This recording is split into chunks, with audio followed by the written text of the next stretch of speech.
जय माँ सरस्वती। दोस्तों, आप सभी को बसंत पंचमी की हार्दिक शुभकामनाएं। माँ सरस्वती और माँ लक्ष्मी की कृपा सदैव आप और आपके समस्त परिवार पर बनी रहे। आशा करती हूँ कि आप सभी की बसंत पंचमी बहुत अच्छी रही होगी। अच्छी तरह से आपने माँ सरस्वती और माँ लक्ष्मी की आराधना जरूर की होगी। और हाँ, आज की वीडियो आपके प्रश्नों पर आधारित है। जैसे कि बहुत से लोगों के प्रश्न आए हैं कि सरस्वती पूजा में या फिर कामदेव रति की पूजा में जो भी सामग्री प्रयोग की गई है उस सामग्री का क्या करना है, कलश कब हटाएं, चौकी कब हटाएं, सामग्री का क्या करें। तो इस वीडियो में आपके सभी प्रश्नों के उत्तर देने वाली हूं, इसलिए वीडियो को पूरा जरूर देखिए।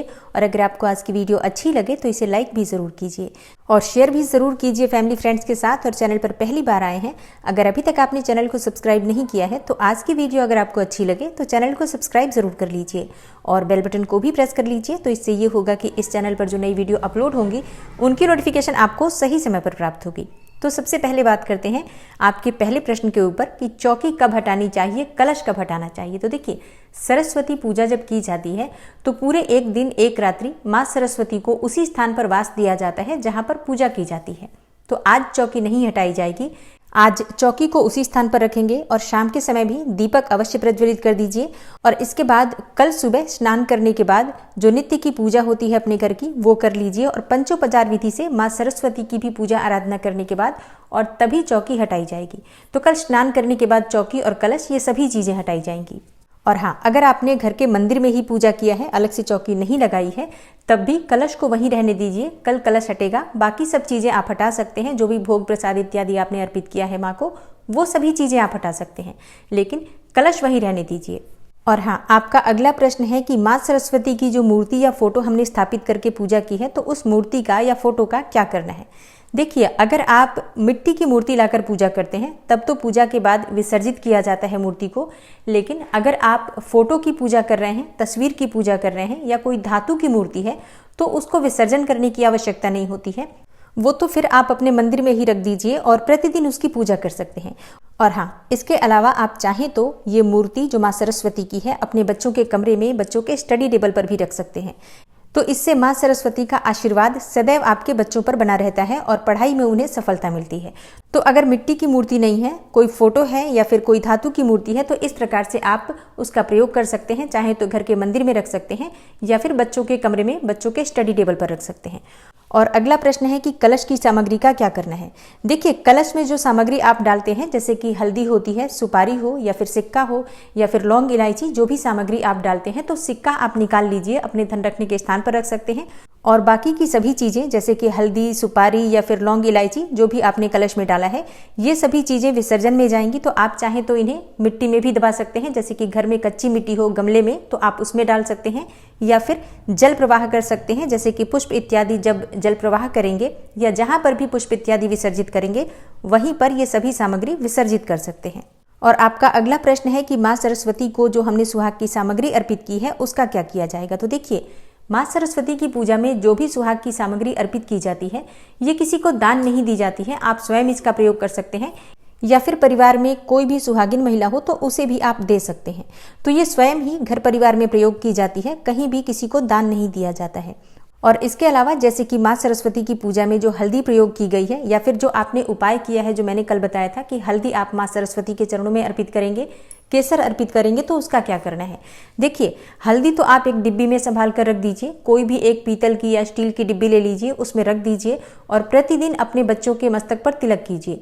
और हाँ, ये तिलक बड़े भी कर सकते हैं, जैसे परिवार में कोई दूसरे भी सदस्य हैं तो इस तिलक का प्रयोग कर सकते हैं, क्योंकि ये माँ का आशीर्वाद है, माँ सरस्वती का आशीर्वाद है। तो ज्ञान की प्राप्ति होती है, बुद्धि की प्राप्ति होती है, वाणी अच्छी होती है, मतलब आपकी वाणी प्रभावशाली होगी तो आप व्यापार में, नौकरी में, जो भी कार्य आप कर रहे हैं उसमें आपको सफलता मिलती है। घर में कोई भी महिला है तो वो भी मस्तक पर अपने तिलक के रूप में इसका प्रयोग कर सकती हैं। मतलब ये तो तिलक है, माँ का आशीर्वाद है, परिवार में कोई भी सदस्य इसका प्रयोग कर सकता है।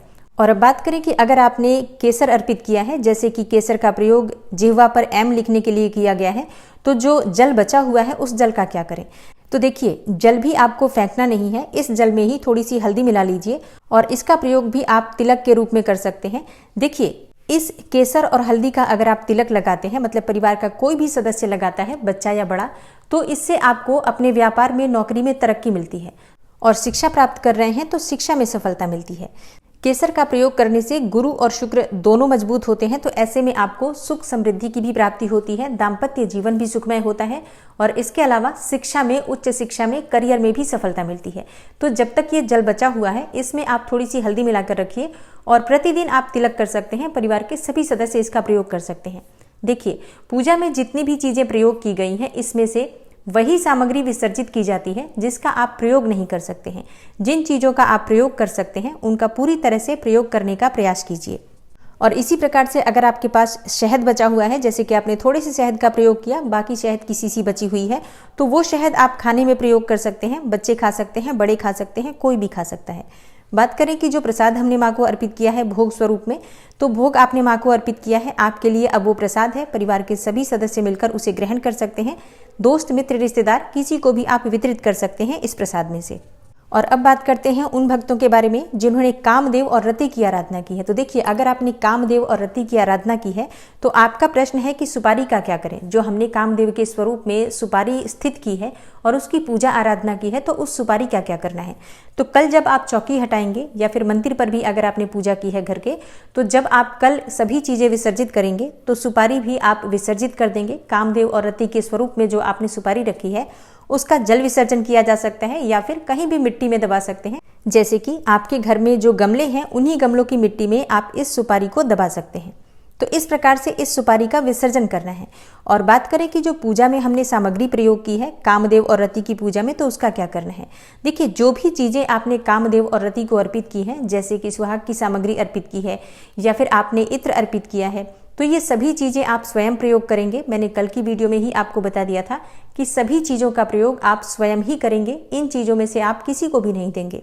और आपका अगला प्रश्न है कि जो पूजा करते समय हमने चौकी बिछाई है, तो चौकी पर जो कपड़ा बिछाते हैं उसका क्या करना चाहिए। तो देखिए, वो कपड़ा आप फिर से धोकर साफ करके रख सकते हैं। दोबारा जब फिर से कोई भी पूजा होती है, किसी भी देवी देवता की जब हम पूजा करते हैं तो चौकी की स्थापना करते हैं, तो उसके ऊपर कपड़ा बिछाया जाता है। आप उसी कपड़े को बिछाकर और पूजा कर सकते हैं। मतलब जो पूजा में कपड़ा प्रयोग किया जाता है वही कपड़ा आप बार बार प्रयोग कर सकते हैं। कोई ऐसा नियम नहीं होता है कि हर बार आपको नया कपड़ा ही लेना होता है। तो इसलिए उस कपड़े को धोकर रख दीजिए। जब दोबारा कोई भी पूजा होगी, जैसे कि शिवरात्रि की, नवरात्रि की कोई भी पूजा होगी, तो आप उस कपड़े का प्रयोग कर सकते हैं। और हाँ, अगर आपने अभी सुबह माँ लक्ष्मी की पूजा आराधना नहीं की है तो आज शाम को माँ लक्ष्मी की पूजा जरूर करिए। आज श्री पंचमी है, माँ लक्ष्मी की आराधना अत्यंत आवश्यक है। तो शाम के समय शुद्ध घी का घर में एक दीपक जलाइए। जहाँ पर भी आपने चौकी स्थापित की है वहीं पर कर सकते हैं माँ लक्ष्मी की एक फोटो रखकर या मूर्ति रखकर, या फिर आप चाहें तो घर के मंदिर में जहाँ पर माँ लक्ष्मी विराजित हैं उन्हीं के पास एक शुद्ध घी का दीपक प्रज्वलित करके और बैठ जाइए शांत मन से और माँ लक्ष्मी के किसी भी मंत्र का जप कीजिए।